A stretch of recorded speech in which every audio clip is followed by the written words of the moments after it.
Alors les petits coquins, vous vous attendez à ce que je vous parle de sexe dans cette vidéo? Eh bien oui, mais pas que, car selon le dictionnaire, les préliminaires sont ce qui prépare à quelque chose de plus important. C'est donc valable dans tous les domaines clés de notre vie. On se retrouve après le générique afin de tout savoir sur comment optimiser vos préliminaires rapidement et facilement.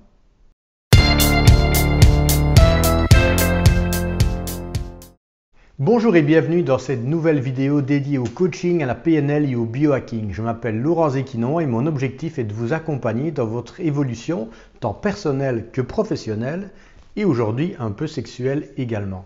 Si vous êtes nouveau ici, songez à vous abonner car je publie régulièrement de nouvelles vidéos. Alors, on est chaud comme une baraque à frites?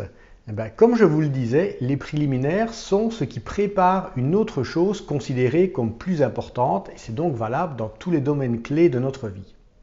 Nous avons donc non seulement les préliminaires à une ou plusieurs relations sexuelles, mais aussi à notre journée, notre nuit, une réunion importante, une discussion clé avec notre conjoint, un entraînement sportif, etc.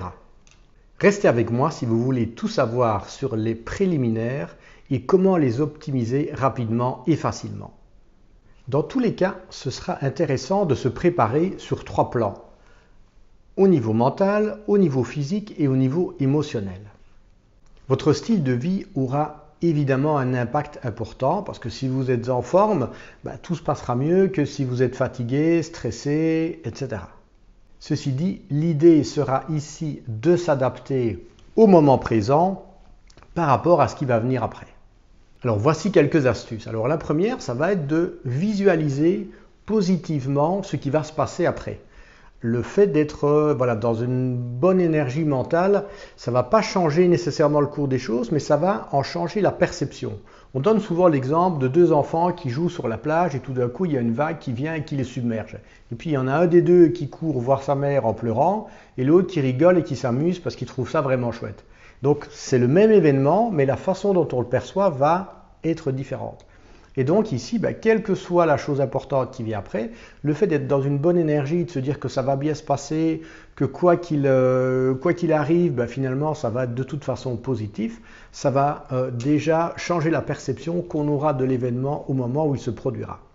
C'est aussi important de bien faire attention aux mots qu'on emploie, à la fois pour soi-même, mais aussi quand on s'adresse aux autres. Parce que si vous dites à votre copine, par exemple, qu'elle a un peu pris du poids, ça ne va pas la mettre dans une bonne énergie pour la suite.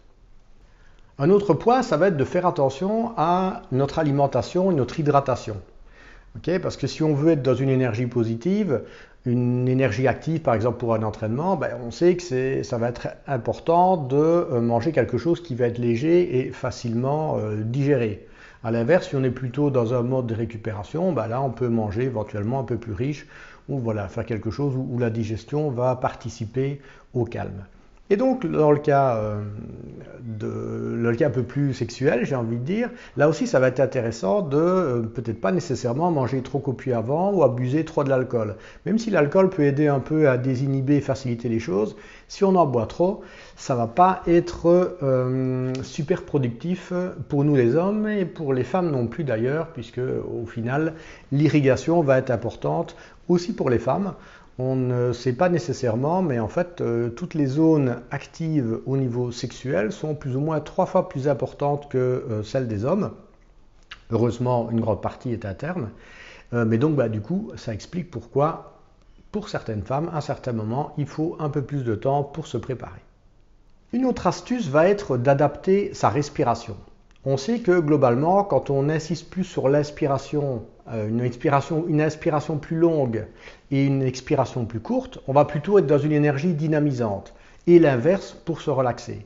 Et donc, si vous devez vous préparer à un événement qui va demander de l'énergie, ça va être intéressant d'utiliser la respiration dynamisante. Et à l'inverse, si vous vous sentez trop stressé et trop énervé, ça pourrait être intéressant de plutôt travailler sur la relaxation. Si vous ne savez pas nécessairement quel type de technique utiliser, alors partez pour la cohérence cardiaque, 5 secondes d'inspiration, 5 secondes d'expiration pendant 5 minutes. Et là, ça va vous rééquilibrer vos 2 branches du système nerveux pendant 3 ou 4 heures. Ça fait toujours des merveilles, donc n'hésitez pas à consommer sans modération. Un autre point important va être de pouvoir gérer ses émotions. Ça, c'est un peu moins facile, mais il existe des techniques, notamment en programmation neurolinguistique, où on peut réellement se recentrer sur la façon dont on perçoit nos émotions, c'est-à-dire est-ce que c'est plutôt une sensation physique, plutôt une image, plutôt une voix qu'on entend dans sa tête. Et donc à ce moment-là, on va pouvoir les adapter pour mieux les gérer et de nouveau se mettre dans une émotion qui va nous aider par rapport à l'activité qu'on veut faire après.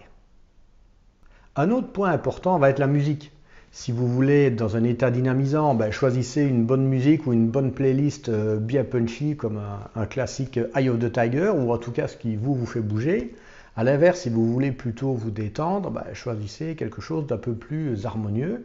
Et pareil, si vous voulez être dans une ambiance un peu romantique, choisissez la playlist ou éventuellement demandez à la personne qui va partager ce moment agréable avec vous de voir quel est le type de musique qui, elle, la met dans un bon état. Enfin, un autre point intéressant va être la lumière. Donc on sait que voilà, s'exposer à la lumière du jour, notamment le matin, ça permet vraiment de resynchroniser tout le rythme circadien et de partir sur une bonne énergie pour la journée. On sait que éviter les lumières des écrans le soir, ça va favoriser plutôt un bon endormissement. Et donc pareil, voilà, ça peut être intéressant d'avoir un peu de lumière tamisée. La lumière rouge, ça peut être sympa pour les choses du sexe. Donc voilà, il y a vraiment moyen d'affiner comme ça différentes choses qui vont vous mettre dans un état favorable pour la suite. Et enfin, lâcher prise pour vraiment profiter du moment. C'est intéressant d'être un peu dans le mental avant pour se préparer et de penser à toutes les petites choses qui vont favoriser ou pas ce qu'on veut faire. Mais à un moment donné, c'est bien de lâcher prise, de se laisser aller et juste profiter du moment. Alors en biohacking, il existe encore plein d'autres choses qui peuvent être utiles pour vraiment vous préparer à ce qui vient après. Mais bon, ici, voilà, je voulais rester dans un format relativement court par rapport à cette vidéo. Quoi qu'il en soit, vous êtes maintenant conscient que quel que soit l'environnement dans lequel vous vous trouvez, vous pouvez vous adapter, voire éventuellement adapter l'environnement, pour profiter au mieux de ces moments importants pour vous, qu'ils soient de nature familiale, sportive, professionnelle ou sentimentale. Et ce qui est génial, c'est que vous pouvez combiner ces différentes astuces qui finalement, chacune à elle seule demande peu d'efforts, mais qui combinées vont vous amener un impact beaucoup plus important.